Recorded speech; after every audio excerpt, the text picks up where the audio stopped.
Welcome to another episode of Deep Shift. I am Michael Armstrong.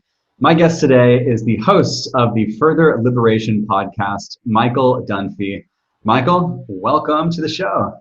Thanks, man. I appreciate you having me on. So I think this is cool because I was on your podcast, which was a 3-hour epic adventure. And now you're on my podcast, which is going to be a 1 hour, hopefully also epic adventure. Yeah, totally. But both are kind of in the spiritual vibe. I've been looking at some of your latest posts and talking about raising your vibration, talking about the frequency of love, which I think is super. I think when you were talking about the love one, there was like a little bug. We like Oh yeah, flew onto your he hand. You're landed like, on my hand. Yeah.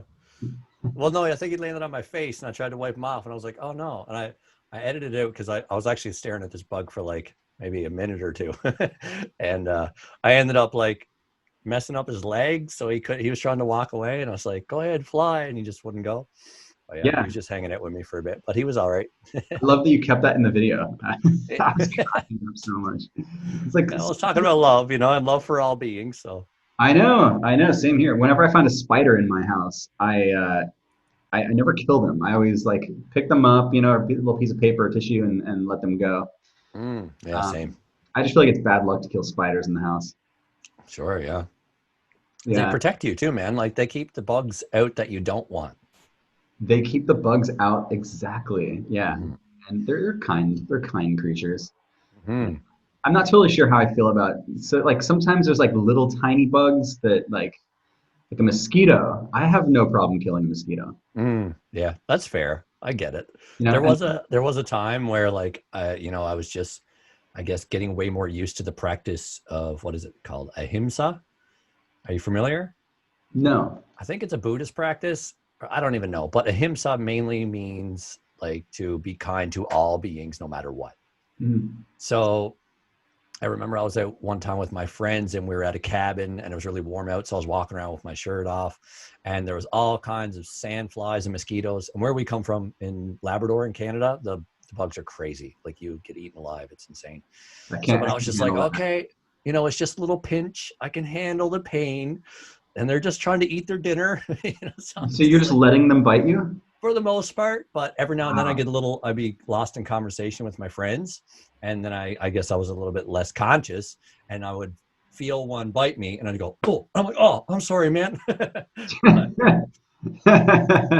That's funny. There's a picture of Jack Dorsey, the CEO of Twitter, Hmm. and he went to, I don't know, it was like a retreat, it's not like meditation retreat. I don't know what exactly it was, but he ended up in a cave Hmm. meditating for like an hour, and the cave was just full of mosquitoes.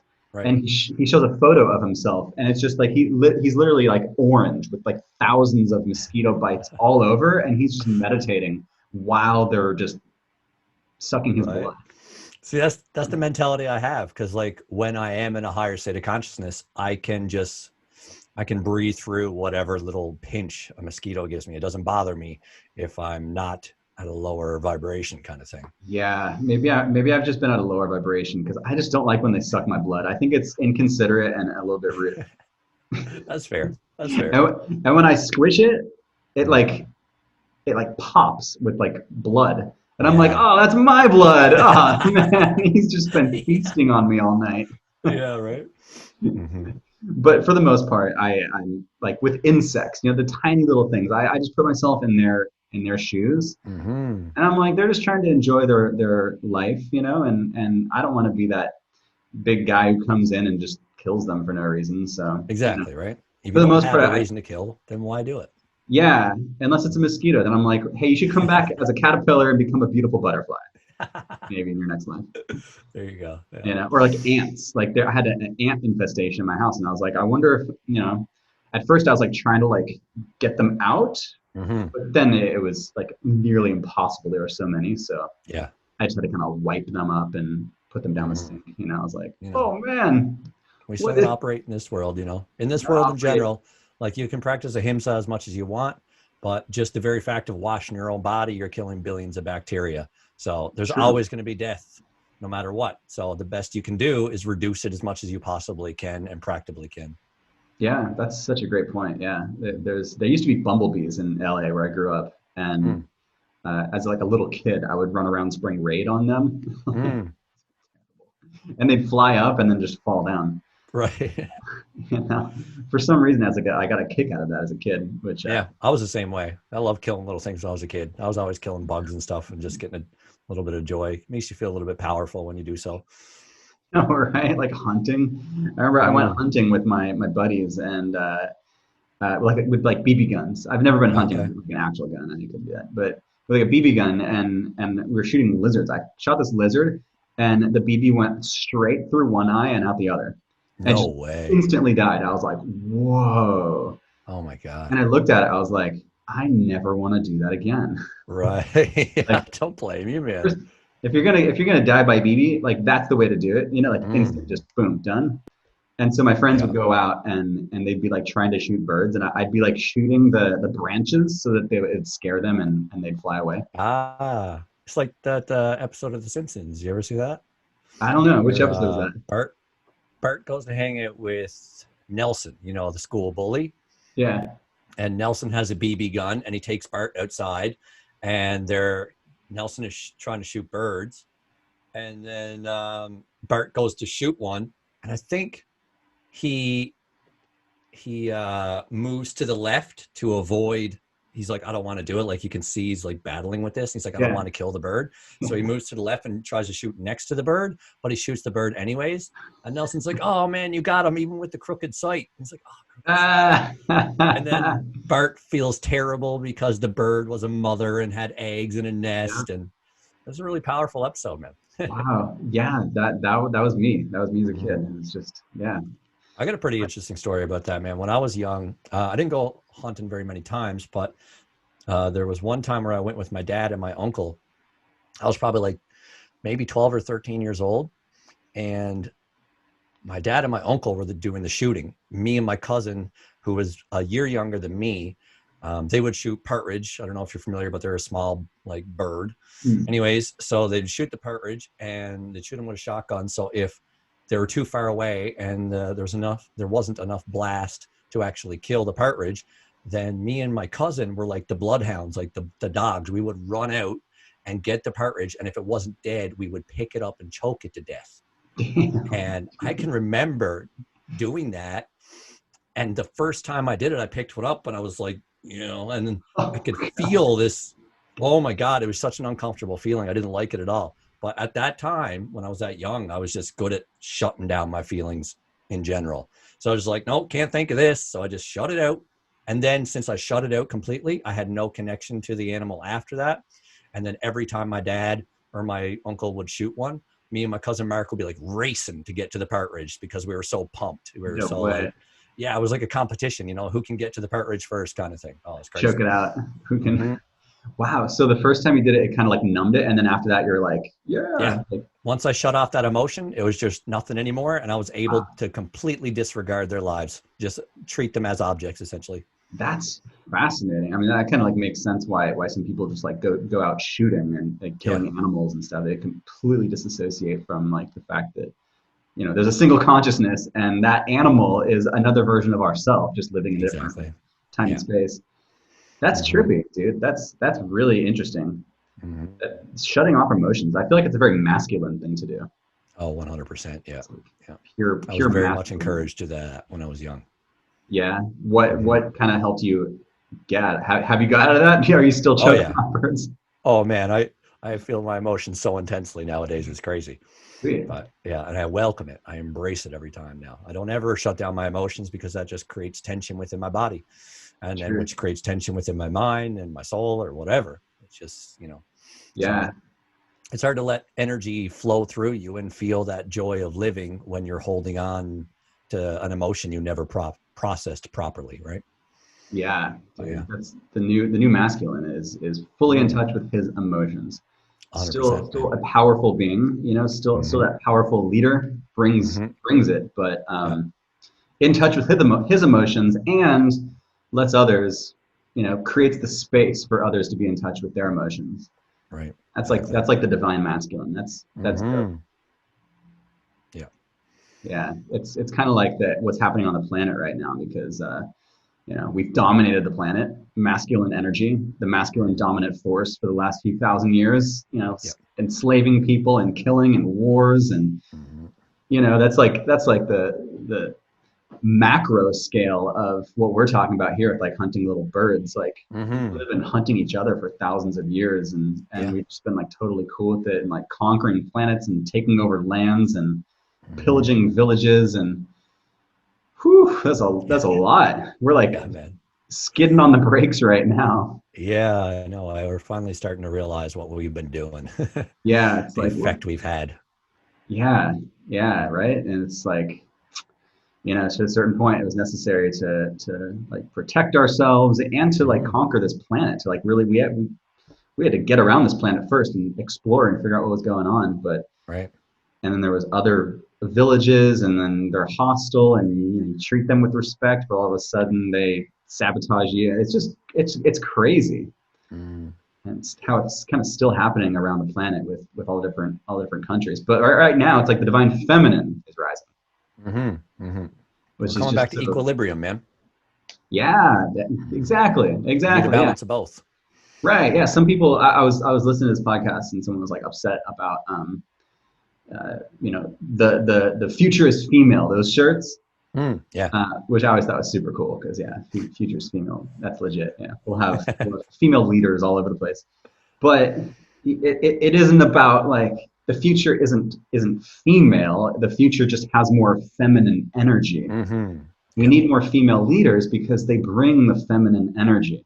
Hmm. So yeah, Exactly. that equilibrium, like you said, is just so important. Hmm. And I guess that's kind of what we're stepping into. Mm. Yeah. Exactly. Yeah, that whole destruction and pillaging thing is not working anymore. Well, it never worked for a long time. But there was, Yeah. like you said, there was a time where we needed to protect ourselves when we were in more of a generalized fear mindset that came from the actual fear of not knowing if the tribe a couple miles away from you is going to hurt you.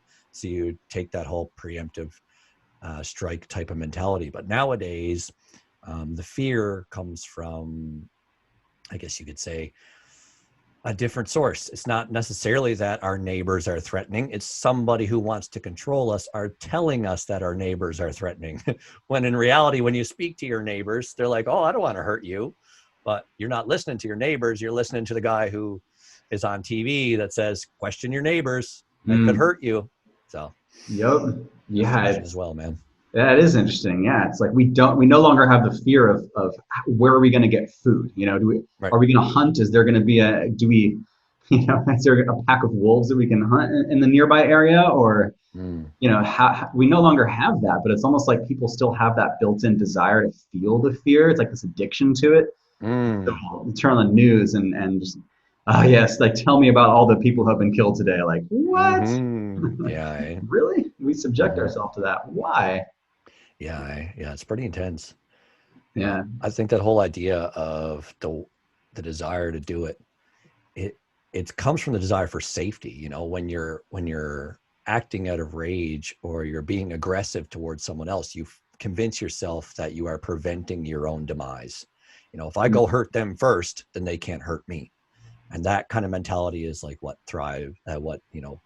fuels police forces, militaries, all that kind of thing is like they might hurt me. So in order to prevent that and protect me and my family, I'm going to go hurt them first. And I Yeah. get the strategy. It makes sense on some level, but when you get to a higher level and understand that you are them, then it's a totally different thing. Yeah, that's the next level. That's the next level to recognize that we are a single consciousness just experiencing this in a Mm-hmm. fractalized pattern. Yeah. I think that's kind of a part of the awakening that's happening on this planet. Mm-hmm. People grasping that, people understanding that yeah, we're literally one. Like Mm-hmm. you are me, Mm-hmm. we Yeah. we all are the same consciousness. It's this Mm-hmm. I am existence. It's like I am energy. If you can say like if you refer to yourself as I, and like do you exist? Like yeah, I exist. If you call yourself an I, that's just a simple energy that you're reflecting back to yourself as an Mm-hmm. identification of the I am consciousness that just happens to be floating in this body. Mm-hmm. We just Yeah. we just happen to have it in this body, and this body makes it feel as though it's separate. Yeah, exactly. Because you don't necessarily always directly feel the pain of others or the joy of others. You can on some level. And when you open yourself up to those things and get rid of your own personal boundaries of belief of you being separate, then you can do it on way deeper levels. Like you could say that when we come into this world as children, we're a lot more pure. We have a lot less self-identification. So we have the ability to pick up on others' emotions really deeply. And that's why like parents can really transfer their negative emotions to their kids. And they could think they're being the best parent in the world, doing everything right in their eyes, but just having your own anger or having your own resentment or guilt, or fear even, your child picks up on that energy and just feels it, but doesn't know how to process it properly. So it kind of gets stuck in there. And then even though you think you're doing the best job ever, and everybody around you might think the same thing too, your child could still end up with really deep emotional problems because they just picked up on the energy that you picked up on. And it's really common with animals as well. Like you'll often see dogs that are exactly like their owners in the way their demeanor, their emotional expression is exactly like their owners, because they are like, that's my God. My God feels this, so I'm going to feel it too, essentially. They just take on what you feel because they want to be in tune with you. The more in tune they are with you, the better they can respond to you and work with you, essentially. Just goes to show how much of a reflective reality is. Reality is Mm. like reality. It is. Mm. It is a reflective reality, Yeah. and then like what we put out, and like we put our vibration out there. You know, like what does it Mm-hmm. mean to have a vibration and to put it out into the planet? Right. And it's literally just that. Like vibrations are sound, vibrations are light, like wave frequencies. Like it literally is what is projected outward into a bubble that can receive Mm. your your energy. Yeah. And yeah, it's fascinating with the animals. It kind of like makes you realize that like when you're in a good mood, you can really project that outward. You can put that outward, and Mm. people around you can get affected by it in such pleasant ways. You know, Mm-hmm. but we don't really Absolutely, have the man. senses to sense energy. Like some of us kind of do. You know, like some Mm. more intuitive people and more connected people. But for the most part, it's like, yeah, we can't feel the pain in others. Mm. Well, Like, I would argue that we all do have that capacity. It's just that we aren't encouraged or nurtured encouraged to nurture that ability. You know, totally. when we're I, young, we're taught yeah, to cut ourselves off from others. But there are yeah. those who don't, or weren't taught that, or just simply can't. And they end up being the ones who are empaths or psychics or mediums because they're tuning Mhm. into something deeper than what we do. We're told when we're 3 years old that everything we see that is supernatural or mystical in any way is just our imagination and we should ignore it. So then we just box it up in our mind as fake. And then whenever we think we're feeling someone else's energy, we just convince ourselves that's just my own mind playing tricks on me. But it's a mixture of Yeah, both. Your mind is telling you something, it's still going through the filter of your mind, but you are receiving the energy from outside as well. right. Like channeling. You know, it's like Yes. like I believe that as a kid I was channeling. Mm, Things would come to me, but no one told me that that existed. right. The only reference to things coming to you in like pop culture was people who were crazy and were hearing voices. Yeah, You know what I'm exactly. saying? Right. I think we can raise kids in such a different way, almost like X-Men, Mm, like a X-Men Academy kind of style, where like mm-hmm. really like hone people's gifts. Like you tell them Yes. like what's possible, and then you open the minds of of, of children. Yeah, exactly. If all kids were aware of the infinite realm of possibility that is Hmm. within them, then they would gravitate exactly to where they are strongest. You know, if they know truly they can do anything, then if their DNA or, you know, their energetic makeup is more in tune with psychic abilities or telepathic abilities or healing abilities, then they would naturally fall into that role. Yep.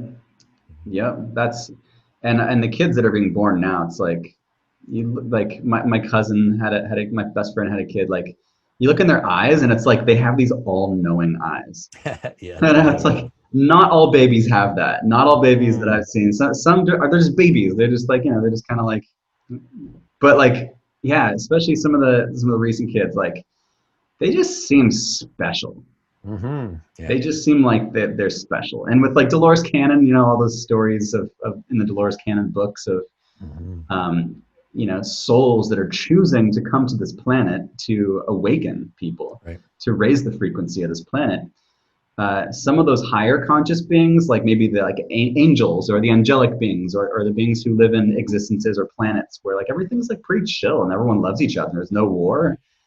They're not going to come to a planet that's just completely crazy. Like they won't come here for that. Like that's gonna it'll just mess up their soul. They can get lost here. Yeah, man. But we're starting like now we got the internet. We're connected.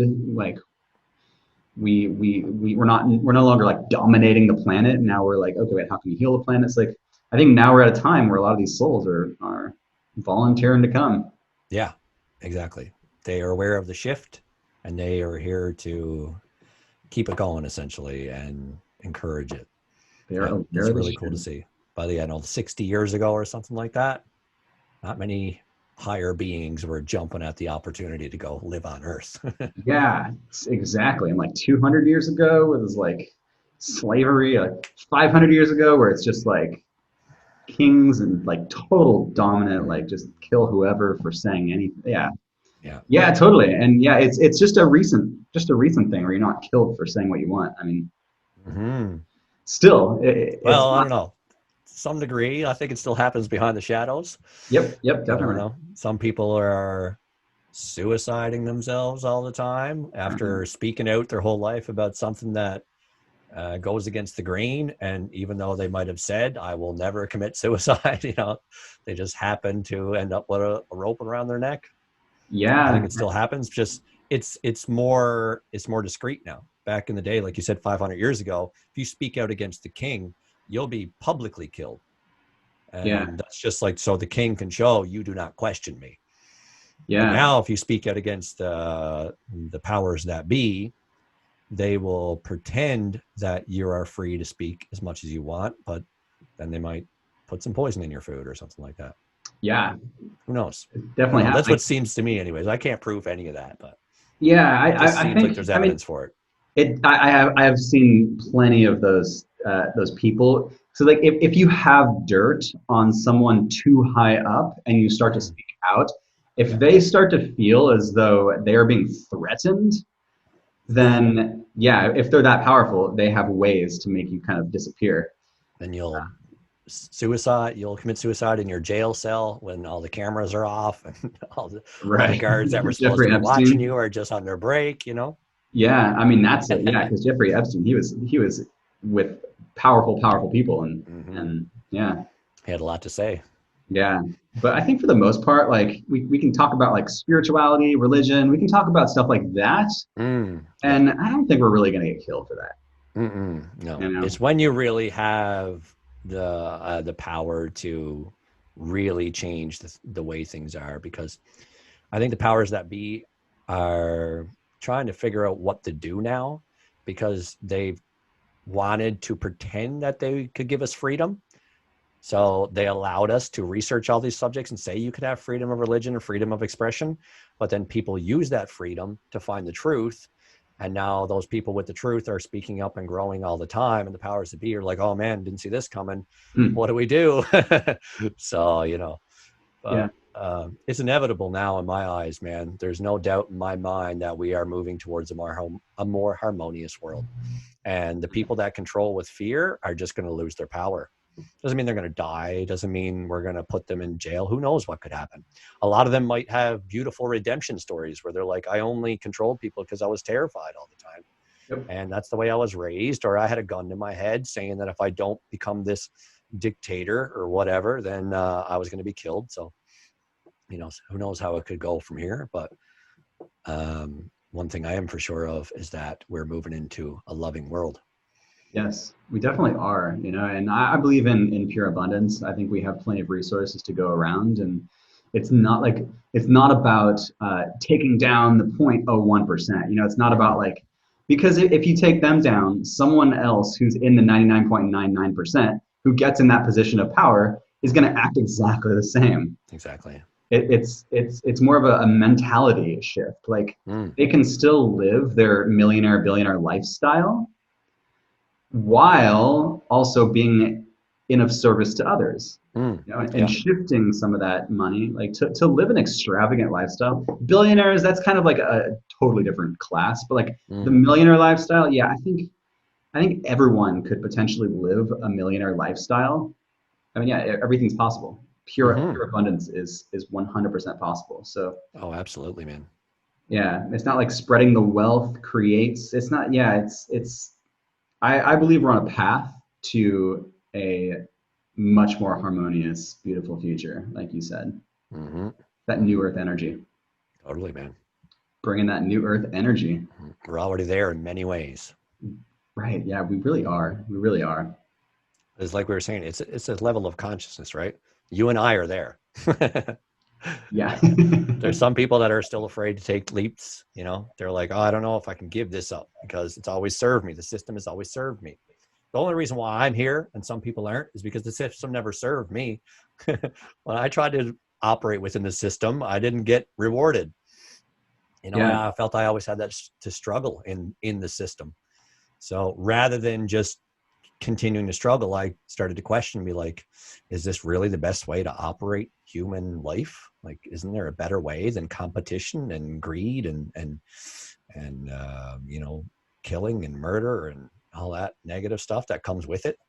And I found the answers, which was very obvious. Of course there is. I treat my family well. I treat my friends well. Why can't we all operate on that level where we just share with one another, give to one another, and receive? And we all have everything we need. And like you said, abundance is a reality. Um, we have the opportunity. We have the resources. It's just that there's people who think they own the resources and they won't let anybody else have them, so they give them to us at a Mm. price because they want to keep their position of power. But When billionaires have a scarcity mindset, that's a bit frightening. yeah, exactly. Yeah. Gotta take it all. Gotta take it all. Gotta keep it all. Can't let them have it. I'm gonna Hmm. lose it. Yeah. Yeah, it's and right now on the planet with all the protests and police reform and Black Lives Matter movement. It's like it's been fascinating watching the Black Lives Matter movement. From George Floyd to just this explosion of energy. It's like everyone was inside for 2.5 months from the pandemic. And then the moment we could all get behind a cause, Hmm. it was like so many people were activated by what was happening. I think everyone's hearts were opening up during the pandemic because there was all the fear of death and just like, what does this mean on a global level? Like, will life ever be the same? And it was maybe scary for people. And then once that moment happened, it was like everyone just took to the streets. Yeah. It's like we are fighting. We are fighting for a cause. We are fighting for the benefit of humanity for the Hmm. future. Yep. And from Black Lives Matter, which is just such a great, almost like keyhole. It's like that was something we could all get behind. Mm. And once we look through that keyhole, there is so much more behind Mm. that. The energy of putting down Black people or slavery or that kind of energy is that affects us all. Hmm. And Absolutely. now we're really seeing that with all like the police reform and everything that's Hmm. going down. Yeah. I love it, man. I love seeing people have those conversations about like, I understand that there are people that, don't consider themselves racist. And they'll be like, no, I likes everyone. I get along with everyone. No big deal. I don't care what color you are. But they might still have some inherent patterns, some conditioning that they developed when they were a kid to see them differently. Even if they don't necessarily see them as negative, they might see them differently and like, oh, well, we have these abilities as white people and those people as Black people can't do that as well because just the way they are or something like that. They might still have these ideas that they are incapable of some things because of who they are, but then they really analyze those thoughts and they're like, well, I never really thought of it that way. I always thought that I saw everyone equal, but apparently I don't. And to just give you an example, the way I was when I was younger, I was kind of conditioned by TV and rap music to degrade women. And I always seen them somewhat as less than me, but I didn't believe that. Like if you asked me when I was 17 years old if I treated women equal, I would have been like, hell yeah, I treat them more equal than anybody else. Because what I used to do is treat them as I treated my guy friends. You know, I wouldn't, if they were if they were having an intense emotional experience, I would be like, get over it. Get over it. No big deal. Like the same way I would my guy friends.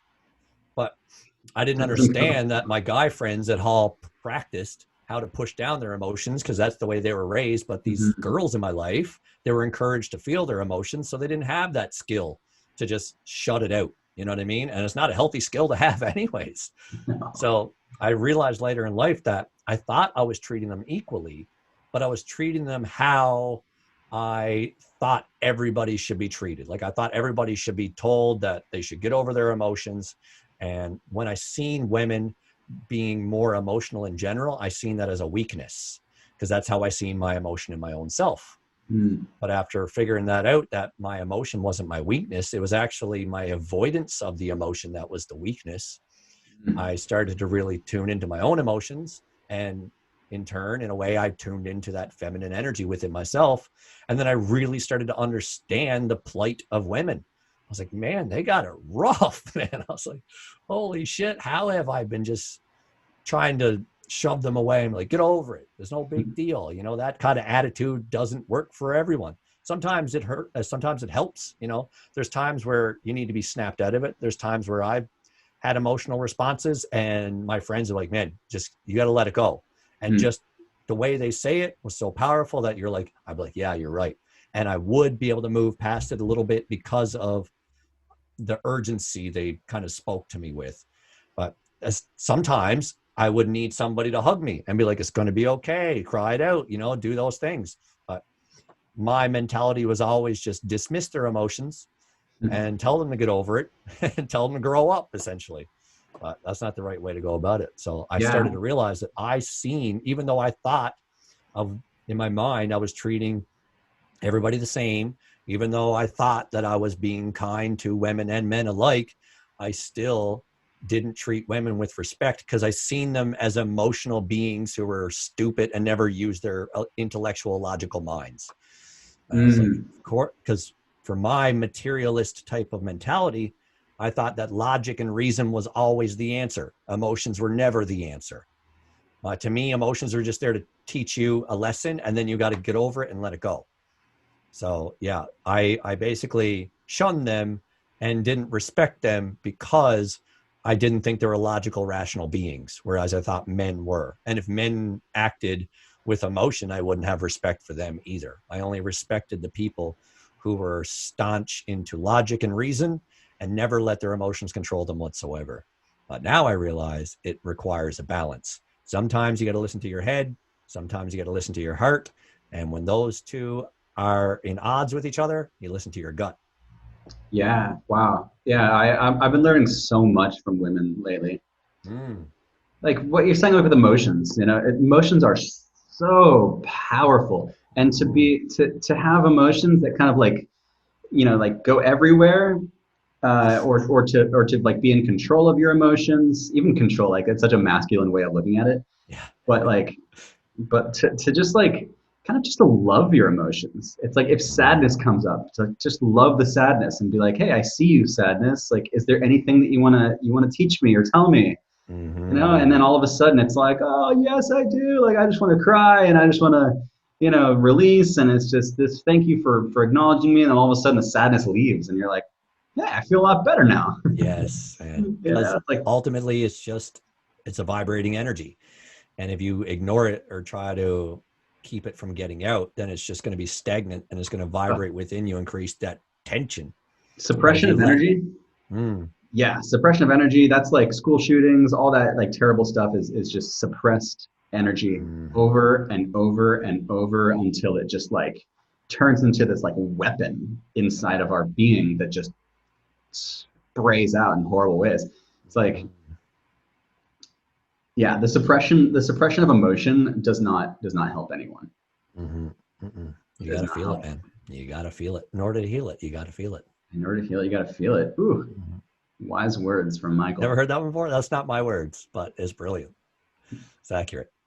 Yeah, pure brilliance. Yeah, Mhm. it's so true. And it's like, right now I'm starting to realize that like silence, like to be silent, to think like, oh, that everyone's equal, men, women, black people, all of us, like, oh, it's just we're all just equal, and it's just that's almost a way of avoiding.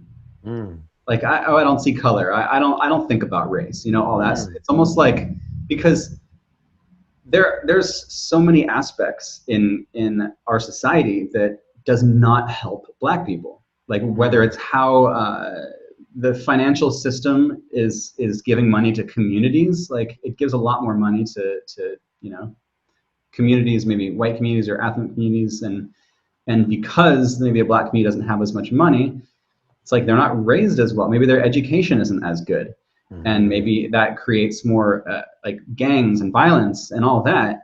mhm. And to just be like, I don't see race, almost puts e- everything that's happening that's just destructive for them. Kind of, it almost makes us blind to it. Like, nah, I Mhm. don't really want to look at that Mhm. because it's uncomfortable. So it's like now what I see the energy is really speaking up, Mhm. you Yeah. know, sharing. I think that mentality, it comes like the people who experience, I think they think it comes from a good place, because the way I'm seeing it, the way I understand it, is that they are imagining what it could be. Maybe in 100 years' time, when we've gotten through all this separation nonsense, we realize we're all the same, then maybe we won't really notice when someone's a different color than us. We won't really take notice of that. Like, we don't analyze everybody's handprints and look at their fingerprints and be like, your fingerprints are different than mine. You don't see fingerprints. You know what I mean? We don't care about that. So maybe in the future, we can get to that point where we literally don't even acknowledge the idea that somebody is a slightly different color than us. But right now, in order to make that change, we have to. We have to recognize that the system is built in a way that does favor certain types of people over others. So to advance yourself and just jump to that future consciousness and just say, I don't see it that way, that's all fine and dandy. But if you're trying to really change what's going on right now, you got to address that there are some differences. And ultimately, there isn't. Like, it all just is illusion. The fact that I'm white and someone else is black is just an illusion. We're all the same consciousness, as we said. But in order to tackle those issues and get everybody on board with that type of unity consciousness, then we need to talk about how it has been different for some people up until now. Now, from going forward, we can build a system that isn't different for anybody, where we can truly have equality or equity. But right now, in order to even start with that, we have to acknowledge, yes, I'm white, you're not. And that may be tough for you in some ways, because I haven't experienced something that you may have because of the situation you grew up in. So let's change that by talking about it. You share your experience with me. It'll educate me on how to avoid perpetuating that system myself within my own consciousness. And then we can move from that. We can create something different. But if you're just jumping to the end and saying, I don't see race, Hmm. then you're just like saying, I'm at the finish line. Come over when you're ready.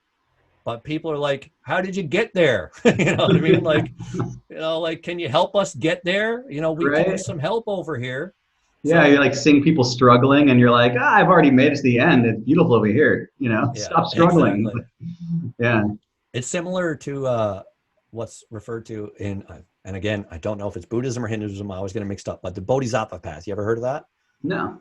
So the Bodhisattva is the being that has the capacity to attain nirvana, but chooses to remain in the duality consciousness to bring people to nirvana. But see, there's some people who have that enlightenment experience, that awakening experience, and then they just go into a cave as a monk and meditate all day, and they don't say or do anything. Now, that's necessary as well. Every single role is necessary. So we do need to see that consciousness that one day we will get to a point where there was no race. But there needs to be people that says, I've seen what it's like to not see race, but I'm going to choose to see race for now, so I can show you how you've seen race and how you separate people. But truly, I don't really, I know in the fact of things, there is no difference between the races. It's just an illusion that this world has encouraged and set up a system that is based around that.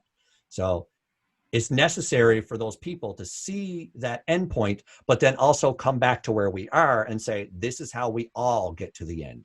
We need bodhisattvas. We need people that's got to nirvana, but come back and take on a human experience so they can show us how to get to the enlightenment stage. If we didn't have them, then we'd all be staring at the guy in the cave and be like, how does he do it? We wouldn't know. We would question him for hundreds of years until somebody else had that enlightenment experience. But when somebody chooses to have that teacher type of mentality, be like, I've been in nirvana, but I've come back to show you that you can get there too.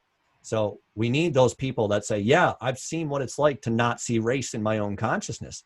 And in many ways I don't, but I've come back into the duality of white and black. So I can show you how you've been seeing black as less than, or you've been seeing white as better than. We need to educate those people that still don't understand what's going on there, and then we can take them to that higher state of consciousness. But if you just try to jump to the end, then you're not helping the entirety of the human race. You're only helping yourself avoid that emotion of that separation. Yeah, so much so, so much so. I recently I did an interview with Orrin Harris, who's a spiritual teacher. He's black, and we were just having a conversation about all this, and he was saying how like you gotta approach it from your heart, and with everything, and you got to speak to your heart. And we are talking about how like there's a lot of white people who they want to help, but they're almost scared to. They're scared to say something wrong. They're scared to offend people. And what he was talking about, like what it comes down to is share that you're afraid to speak up because you don't know if you're going to say the right thing. Just keep sharing without thinking like, oh, this may hurt people, this may trigger people, because as you do, people will respond to it and they'll reflect it back to you, and it creates that open dialogue. It's like right now is a time for the throat chakra. It's the time for the throat energy for sharing our truth. And our truth may be, I don't know. I don't know what to say. Yes. And just by sharing that creates so much abundance. That's so true, man. And it's the difference between saying, I'm not racist, but, and this may be racist, so let me know after I say it. And then you say it and they're like, yes, that was racist. And I'm like, okay, can you tell me how? And then I can understand how it was. Because I don't know if everything I say could be deemed racist by someone else. I don't know if every word that comes out of my mouth might hurt someone, but I'm not going to refrain from saying it at the fear that it might hurt. I'm going to say, if I said this, would it hurt you? And am I thinking wrong in expressing myself that way? Is there something I'm missing here? You got to open yourself up to criticism and improvement. And the only way to do that is to really, be truthful about everything you feel. Yep. Share from the heart. Share from the heart. It's so true. Because I mean, all of this, like I have been that guy who's like, I don't see race, and I was coming from a place of, I didn't really want to see the underbelly of racism. I almost just wanted to live in a world where it doesn't exist. And so if I just see everyone as beings who are here on this planet to like live the best life possible, then that's a good thing, but and then I had to realize that by being that person who's just like, no, I don't see race. I was blind to the fact that there's some issues that should be talked about and are not being talked about, which is why it's so cool what's happening on this planet right now with like you and I having this conversation. It's like when I was on your podcast, I don't think a lot of this was really going down. Maybe it was like just started. I think we had our podcast like a day or two after George Floyd died. Right. Yeah. And the dialogue that's happened since the energy has been so strong that you and I are having this conversation about it. Like, how cool is that? Yeah. And I like what you said about like how you were in that space where you just didn't see race and you seen everyone as equal beings. But then you realize you needed to see race in order to understand. And all I want to say is that you can exist on different dimensions at once.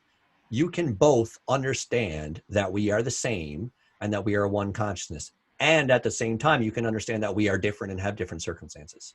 It's Yeah. necessary to understand both. Because if you get too caught in the idea that we're different and we're just different, then that just creates more separation.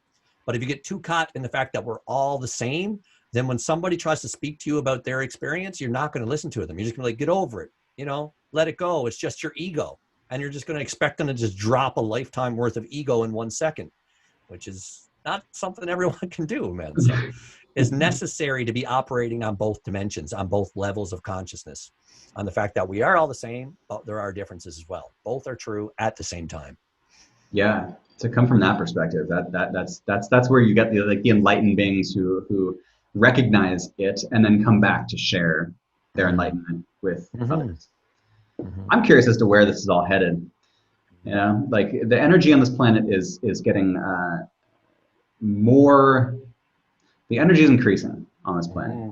I know you're in Canada, but here in the United States, we have a presidential election in November. Yeah. And there's always a lot of energy in that moment.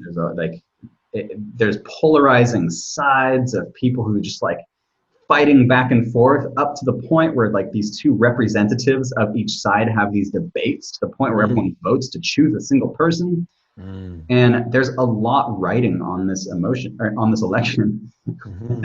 And I can't say that we have a really good choice either way, to be totally frank. You got a giant douche and a turd sandwich, as Derek would say. Which one are you going to choose? Well the put. Giant douche or the turd sandwich? I know, right? It's yeah, you can't really win either way. I'm curious. I'm very curious to see, because we are all capable of having awakenings, and I think right now humans on this planet are having awakenings at a much more rapid rate than ever in human history. Yep. And there's a chance that one of those guys at the higher up level could potentially have a satori moment, right? That brief moment of enlightenment. Yeah. So my hopes are on that. You never know, man. Yeah, it's very Good true. stuff. It's very possible. A lot of people have written these people off completely. They'll say that Trump or Biden will never change. They're old men set in their ways. But just a quick example that popped in my head. I don't know if this is for certain, but I've heard a lot of people speculate that Trump is a stimulant addict. I don't know if there's another word for it, but like people think that he's like on Adderall and stuff like that to keep him going. And he exhibits a lot of symptoms of somebody who does have that addiction. Anyways, either way, let's say, just for an example, he realizes that these drugs are killing him and then decides to get off of them. He might go through a real dark time in that, what's the word I'm looking for? Like cleansing. No. It's like a dark night of the soul kind of. Yeah, but what's the word when they say you get like off a a drug? detox. Yes, when he goes through his detox, he might have some really profound thoughts. I mean, like, man, I've been living my whole life wrong. And this whole attachment I have to power and money and fame is ridiculous. That's when we see those true moments. When we have those true moments, when we understand the truth of things more deeply, is either when we're in great joy and ecstasy or when we're in great fear.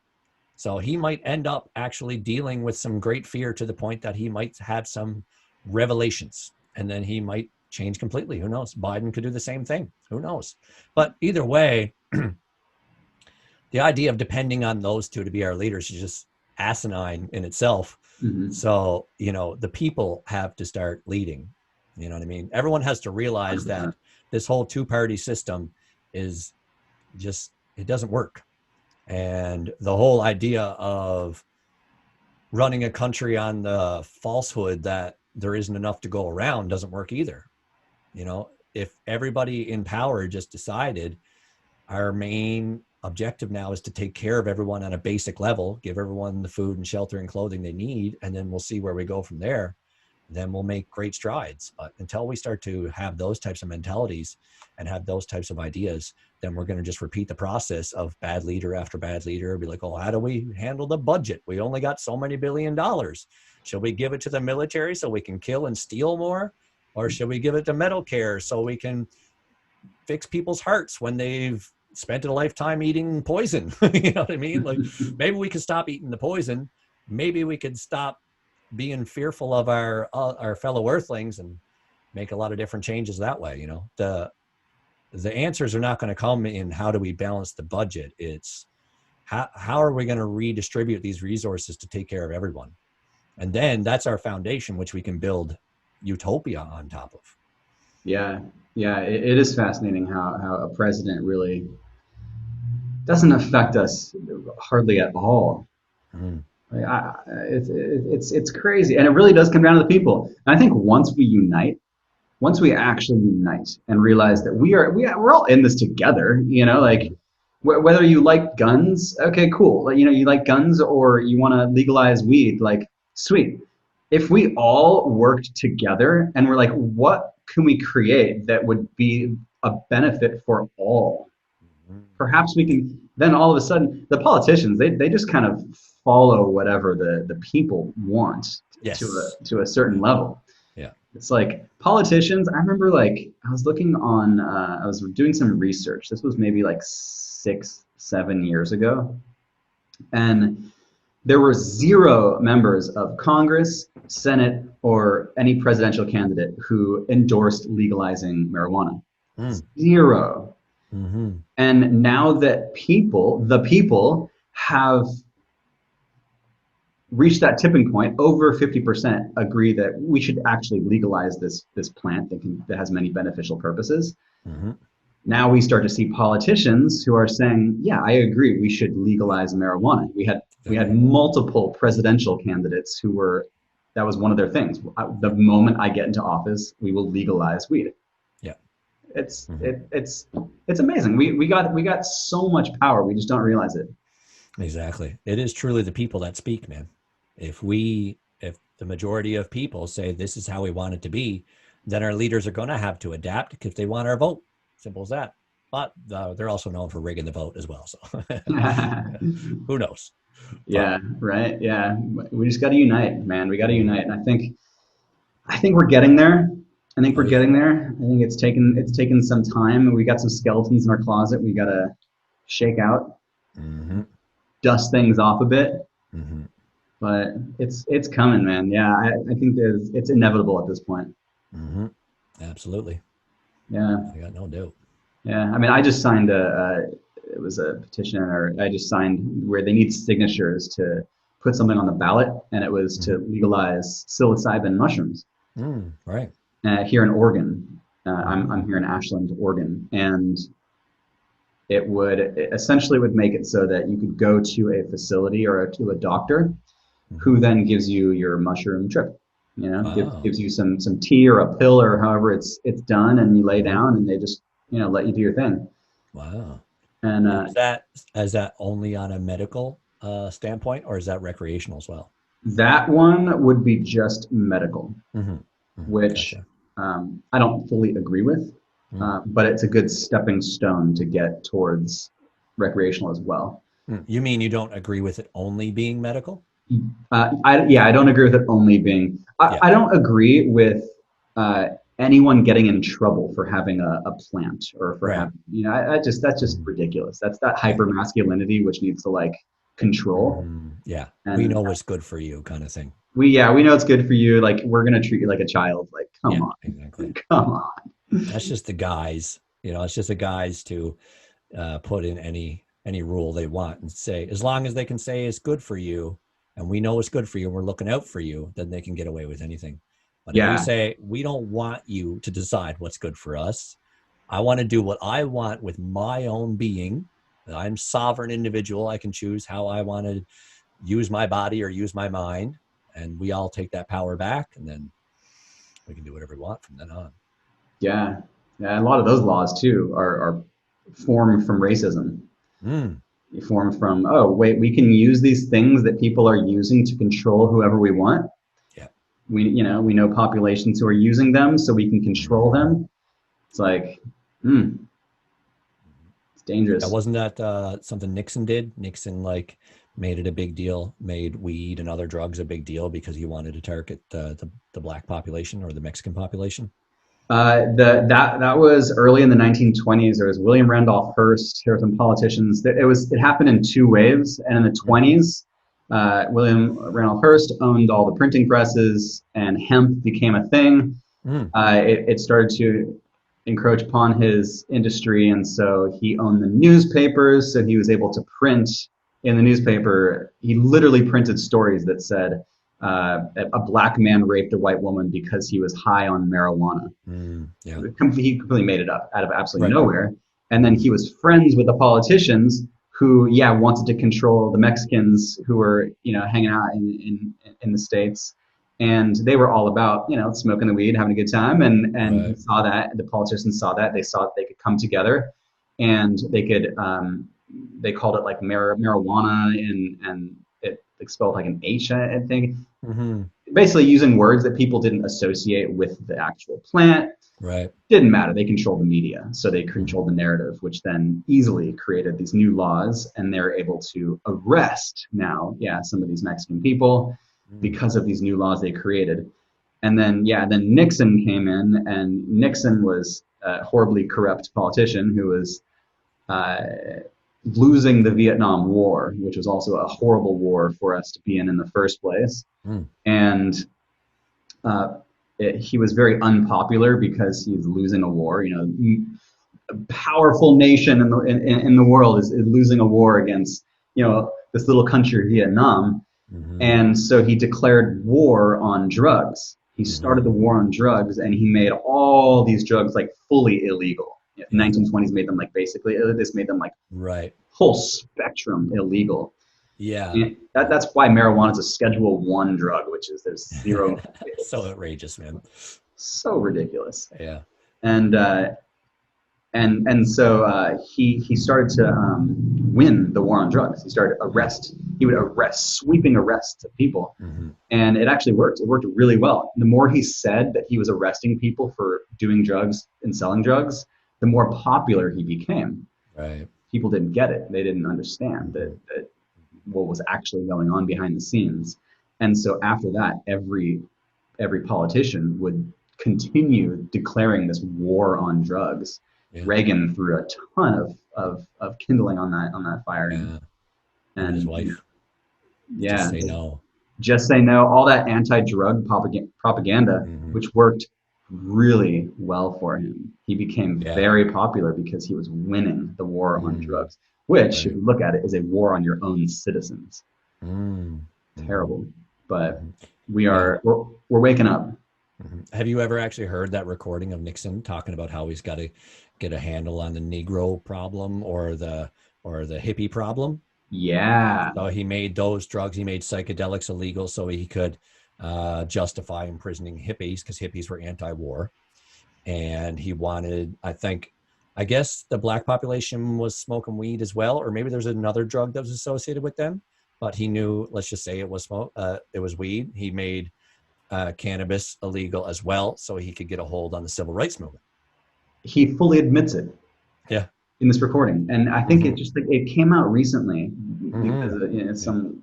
some law that, like, after a certain amount of time. Right. And yeah, he literally, like, he says that Mm-hmm. out in the Yep. open. Yeah, I know. It's crazy. Yeah, Yeah. I want to control these people. Mm-hmm. It's crazy. Thankfully, we got the internet now. We can Right. share this Right. information. Mm-hmm. Yep. Like, I was listening to Terrence McKenna, and he talks about psychedelics, mushrooms, DMT, all that kind of stuff. And he passed away like around 2000. Mm-hmm. But in the 90s, when he was really giving all his speeches, the internet didn't exist. Right.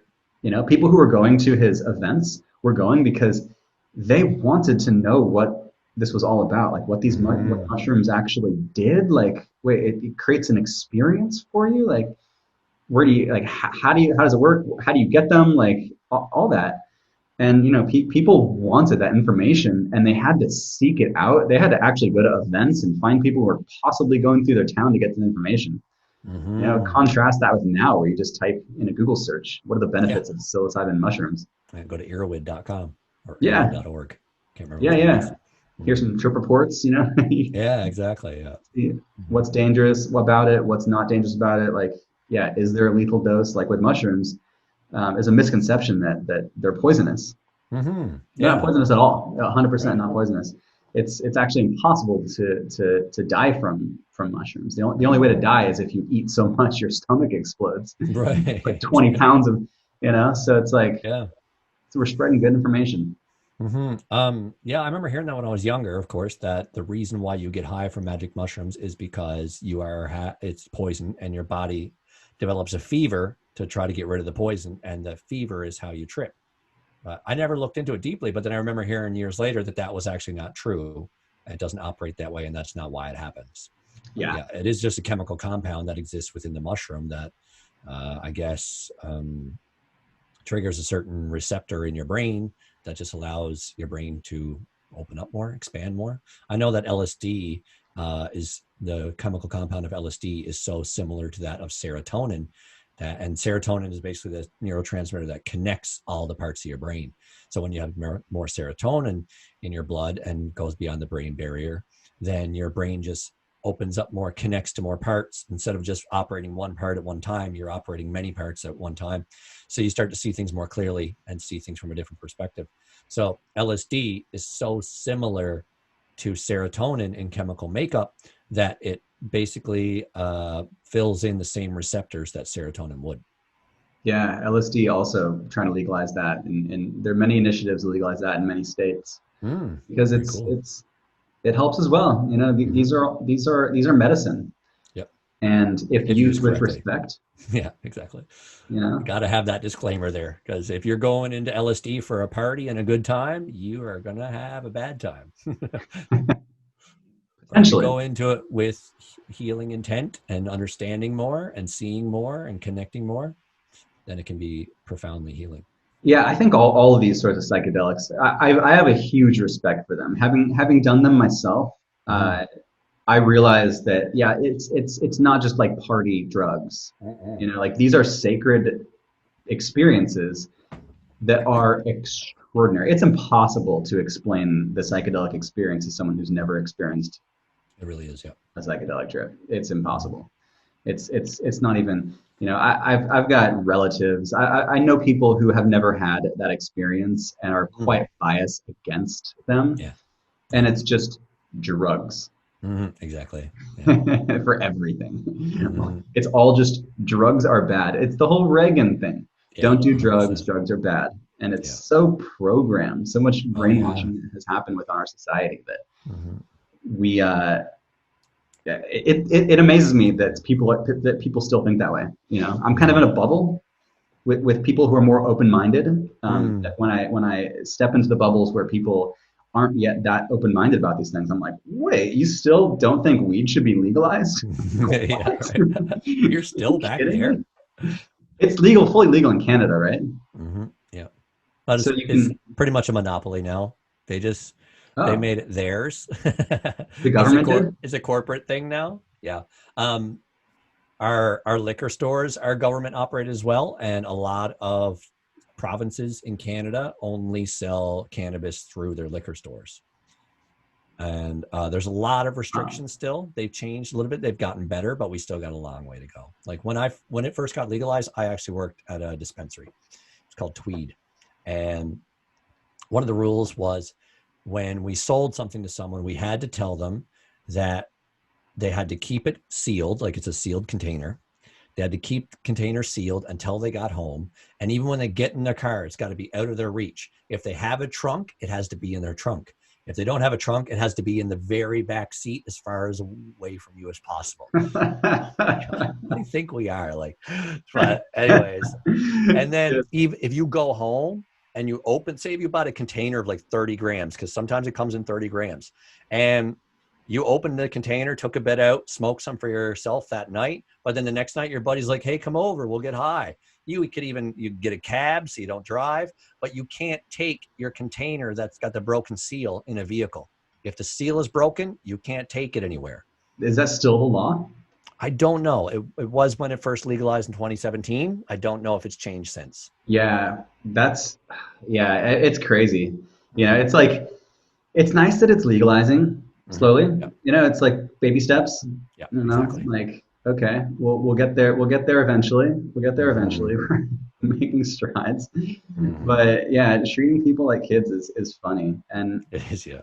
the politicians also have to appease the politicians who are just 100% closed-minded and Yeah. asleep. Like, Mm-hmm. hey guys, this is going to make us a lot of money. Yeah. You know, hey guys, we will put all these regulations around it. They can't even open it so they get home. Can't Mm-hmm. smell. Nope, nope.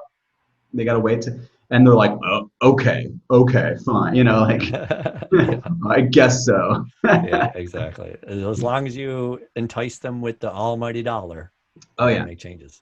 Mm-hmm. Oh yeah, I was surprised that because the on our in the states, like the Democrats have always been a bit more open-minded about it, and on Mm-hmm. the Republican side, they've always been a bit more closed-minded about it. Mm-hmm. Yeah. But I was surprised to see a group of Republicans, one who was a former Speaker of the House, who was putting advertisements online that were pro marijuana advertisements, Oh, okay. and he's like full gung ho, let's legalize this completely, and I was Right like, on. really? And so I clicked it, and he has a whole presentation. I watched it, and the whole presentation is about this industry is about to blow up. You're going to Mm. make so much money, and here's how you too can make money. Subscribe Mm-hmm. to our newsletter, and we'll Right. share all the stock tips for all the latest marijuana, cannabis, everything. Mm. And I was like, oh, okay, so that's their language. Mm-hmm. The Yep. people who their language is money, that's their language, and that's what is going to get them to want to legalize it. Mm-hmm. Oh, okay, to each his own, I suppose. Mm-hmm. Yeah, man. Right. But what I loved was that he was speaking the Republican language while Yeah. he's like, so I know you've heard that this can destroy your brain cells, but what they found, and like using all these like study based facts. It's all fact, fact, fact, fact. Mm.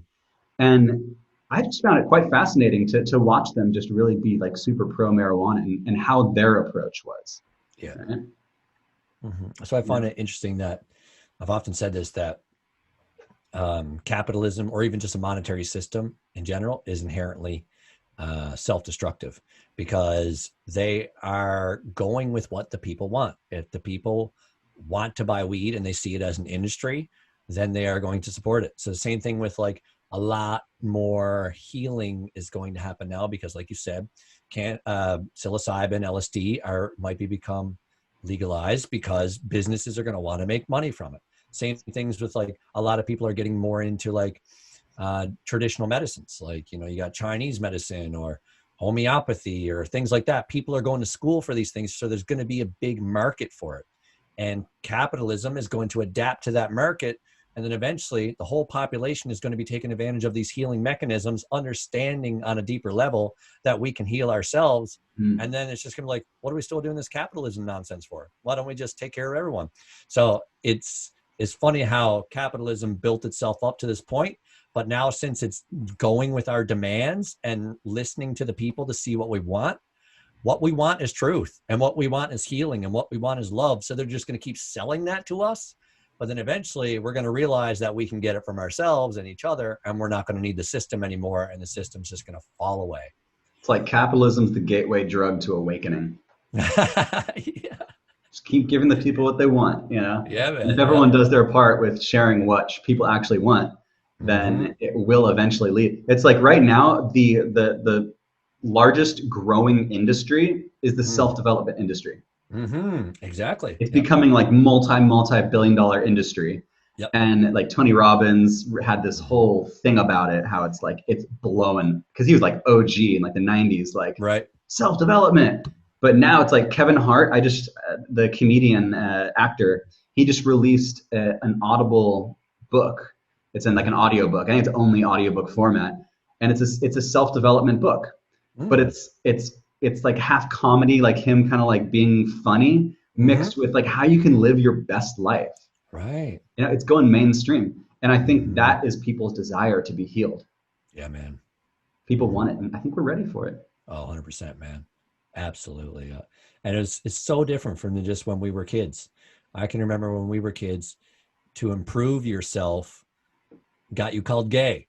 You know, Yeah, yeah, or like you're pansy, or like to show any form of emotion was like, yeah. If you're trying to better yourself in some way, it was like this statement out to the world that you're not confident in who you are. So everyone jumped on you and like you were like a bleeding antelope or something. And we're like, oh, you're trying to better yourself? What are you know, some derogatory term. I know, yeah, right. And like even like the word gay, I remember like I would say that too. I'd be like, oh, that's gay. You know, I just, Yeah. you call things like that gay. And then I remember my like best friend growing up came out of the closet. He's like, yeah, so I'm gay. I was like, no way, that's crazy. And and because he was like totally like straight, you know, he like seemed Yeah. straight, you know, Right. Yeah. and I was like, wow, that's nuts. And then I was like, what do you think about like when people call things gay? Mm. And he's like, well, actually, like it really hurts my feelings. Mm. And I was like, Mm-hmm. whoa, like Yeah. Eh? my I mind. know. Yeah. And after that, I was like, never called anything gay. It's Mm-hmm. I didn't get it, you know, Mhm. totally Yeah. didn't It get didn't it. have that same feel anymore. Because like one way I explained it to my friends was that we use those words when we're kids because it makes us feel good, because it makes you feel powerful to do something you're not supposed to do. Like when you're a little kid, you're told not to say the word fuck. So then when you do say it with your friends, when your mom's not around, you feel powerful. You're like, hell yeah, fuck you. You know, you feel strong. You feel like independent. So when then Yeah, someone's like, don't call that gay, like, screw you, I'll call it gay if I want to. You ain't going to tell me what to do. But then when you realize you're really, truly hurting people around you, then you're like, well, I don't want to hurt people. I just want to do what my mom tells me I can't. yeah, That and rebelliousness kind of goes away when you realize that you're hurting people you love, you know? yeah, and if you have no association to someone who's homosexual, and it's another world, then as you're like making fun of or using derogatory words that are, you know, not complimentary for it, Mm-hmm. it seems okay. It's like, oh, that's just that thing, you know. It's kind of like, you know, how we're talking about like racism and all of that. Mm-hmm. Like, I think there's a lot of people who grow up, a lot of like white people who grow up in pure white culture. You know, all their friends are white. Everyone, they're probably not even friends with a black person, and so you know they might be like subtly racist, and they think it's funny. But then Mm-hmm. if they got a friend who is black and they actually saw how much being like subtly racist like actually hurt them and affected their life, all of a sudden I think people would open up, Mm-hmm. you know, Oh, yeah. and you know, Yeah, exactly. be You'll less racist. sacrifice that little bit of humor. You know, you'll make that sacrifice to get rid of that joke you made. You know, who cares? I don't care about this joke anymore. Even though it made me laugh at one point, now I understand that it also hurts. So I'm just going to choose not to tell that joke anymore. Like, I remember when I was like 11 or 12 years old, I visited my mom's hometown for the summer, and I was part of like a summer recreation program. And one day, the counselors, who I guess were probably teenagers, probably like 16 or 17 years old, they took us all on a walk. In that town, there's the steps, and these steps is like a couple hundred steps going up to the top of a mountain. So we did the steps together, and the whole time from when we started at the bottom to the steps, all the way to the top, all the way back down, one of the counselors, who was a teenager, was telling all of us 10-year-olds black jokes. And we were all dying laughing the whole time. We thought it was hilarious. And I told some of those jokes for years because I thought they were so funny. But then when I was in high school, I actually got a black friend, Hmm. and I was like, well, I'm not going to say those jokes around him. But honestly, I was pretty open with um, my level of racism, I guess, for lack of a better term, because when I met him, you know, I listened to a lot of rap music, and I never censored myself when I sang along. I said the N word with gusto. So when I was around him, I think it was one of my buddies who just, we were hanging out with our new black friend, and we wanted to be cool. Like, it wasn't because we disrespected him. We honestly thought of him as cooler than us because he was black, which is kind of still racist in a sense. Even though we thought of him as better than us, we seen him as different, and that was the main point, right? But my friend would start dropping N bombs around him, just be like, what's up, man? You know, and then he would be like, yeah, what's up? And we thought we were the coolest white dudes in the world because we had a black friend who would let us say the N-word to him. But then he seemed totally fine with it. But I connected with him again last summer for the first time in many years. Like we spoke over Facebook off and on for many years, but the first time I seen him in person was last year. And I was like, man, I'm just curious. How did you feel when we were kids, when we were teenagers, about us dropping the N-bomb all the time around you? He's like, I fucking hated it, man. I was like, why Wow. didn't you say something? He's like, well, I wanted to be cool. I wanted to be accepted by you guys. You guys were cool dudes, and I wanted to be part of your group. And I was like, God damn, man, I'm so sorry. Like, I had no idea. I thought we were like comrades, like we were buddies. We were, we were brothers kind of thing. That's the way I felt about it. I didn't ever say it with any disparaging kind of feeling towards him, but it still made him feel like he was outside of the crowd. He was the only black kid in our whole school. So he felt like he was an outcast because we use that word all the time. So I was like, well, I'm definitely not going to say that to you anymore. And it's just like, why would I when I know it doesn't make you happy? I did it before because I thought we were both enjoying it, but you weren't. And I'm sorry for that. He's like, it's okay, man. I could have very well spoken up and said something, but I was, I didn't have the courage to. I was like, well, that's the world we live in, I guess. So, Yeah, it's like people can say like, oh, I'm not racist. Like I like black people, but then that same person can also, find like those kind of jokes funny or mm-hmm, like or not. It's like not see how not see that life might be more difficult for a black person. Like not see right. that the system isn't working in their favor. And Mm-hmm, I think what we're getting at right now on the planet is that it's not enough to just be like, I'm not racist. mm-hmm, It's not enough to just simply say that. We need to speak up. We need to look at what our the society we've all agreed to live in, mm-hmm. how it's not working in their favor. It's like now is a time where we can't be silent. We gotta share like your stories. Like I appreciate you sharing that story because I'm sure a lot of people can relate. And maybe there's some people who are still, telling those jokes thinking it's funny and not realizing that it may hurt people. It's like Exactly. there's certainly lines like, there's comedians who have a lot of different race jokes. Mm-hmm, And where is the line when it comes to race jokes? mm-hmm, Telling a joke that you think is funny, maybe disparaging a different race. Like mm-hmm. honestly, I don't know where all the lines are, It's but hard to draw. yeah, Yeah. I It's all about your own discernment to me, man. If I'm with a friend who I know is not offended by anything and he tells me a joke that might be offensive to someone else, I too am not offended by anything.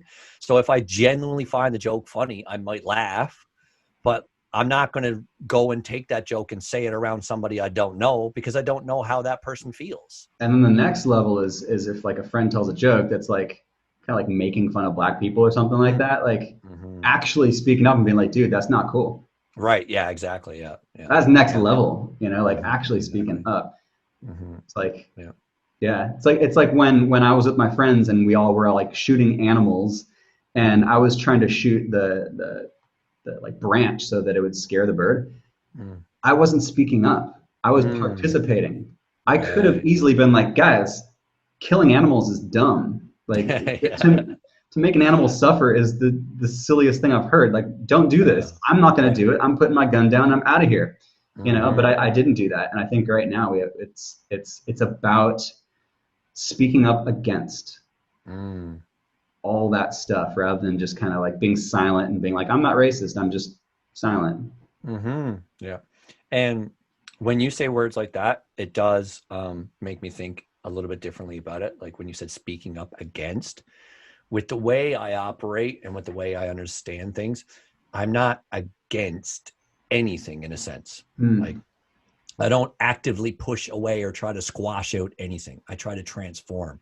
So the way I do that is by sharing the knowledge, because truthfully, any type of discrimination is ignorance. That's all it is. If you don't think of another race or another gender or another religion as good as you, it's because you are ignorant. It's because you are not aware of something. So to me, the remedy is not to say, I hate you because you hate, because that just creates more hate. It's to like, listen, this is why what you're doing is hateful. Could you hear my opinion so you might be able to get a different perspective? So I think like education and knowledge is the key when it comes to this, to understanding how other people feel and how they operate. Rather, like I admire, like I totally understand where all these movements are coming from. They're like, a friend of mine has like a Facebook photo that says, "Let's make racists afraid again," and that just doesn't resonate with me, because if anything, giving them more fear is going to give them more anger, it's going to give them more confusion, it's going to give them more hatred. But if you say, listen, this, let me explain why your point of view might be limiting in some way, and you might not understand how somebody actually feels when you have these ideologies, then they might open up. You know what I mean? I don't think imposing fear on someone necessarily wakes them up. It can, sure. You can get into a dark state where you're so scared that you don't know what else to do, that you just kind of snap out of it. But I think the most productive way to make change is to transform the energy rather than trying to squash out or vanquish the negative energy. Because when you try to vanquish something, you're denying an aspect of yourself. We all have tendencies within ourselves to feel separate. So rather than being like, I don't like that part of me, I hate it, I don't want it to be here anymore, you're not actually getting rid of it, you're denying it, and you're just putting it aside, and it's still existing and still obtaining the energy of your own fear, and then it comes back at you at some point with even more energy. So it's not like you've got to hate yourself for having racist thoughts. You should look at yourself and try to understand, why do I have racist thoughts? And then and forgive yourself for it, because it's all our conditioning. Like, I never had a bad intention when I was calling my friend the N-word. Never had anything in me that wanted to hurt him. If anything, I wanted him to make him feel good.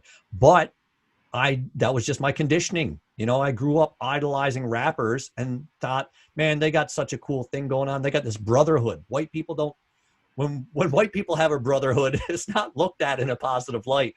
So I wanted to be a part of their brotherhood, So that's where it came from. It came from the desire from camaraderie or community, but it was just manifested in a negative way that actually hurt people. So yeah, I think it's necessary to try to understand where your racist habits come from. You may not have the racist heart. You may not actually have any hatred in you, but you may have habits or tendencies that are potentially harmful to someone else. And you should become aware of that and try to transmute it into something more positive. Michael. Amen. Amen, brother. I love having you on. This has been a really fun conversation, and yeah, really kind of vulnerable, speaking about all this stuff. It's just been just so great. Before we wrap things up, I know you got an awesome podcast that you interview people, you go deep with people. Similar to this, I think people would really dig it. Share with people where they can find it and where they can find you. Okay. Well, my podcast is called Further Liberation. What does that mean? Well, for me, what really made me awakened or enlightened or whatever you want to call it was the fact that I recognize that my freedom is always possible. I don't have to be tied down by any particular thought or belief or by anything anybody else is telling me to do. I get to choose my own life. So that to me was liberating. I think I was liberated from my own negative beliefs, but I was also liberated from all the things I was doing in my life that I felt like were necessary. I chose never to work another job I didn't believe in. I was like, I'm not going to do it. I'm free to do as I please. Even if I'm poor, I don't care. I'm going to do work that I choose to do. And I noticed that my mind would go into negative states when I was basically being controlled by my own thoughts, my own previous beliefs that were based on some sort of thing I developed when I was a kid. So I realized that I was liberated from my own pattern of thinking, and I was liberated from my own pattern of emotion, and I was liberated from my own external circumstances because I chose to only do what I believe in. So I think that's kind of necessary for all people to recognize their own sovereignty, recognize that they do have their freedom, even though you look around and you feel like you're not free because you're governed by the fear of not having enough money to eat or whatever like that. There are ways of getting around that. There are ways of still being free in this ostensibly unfree world. And there's ways of creating a free world. So that's essentially what it is. My podcast is intended to further the liberation of all beings. So that's essentially where the name comes from.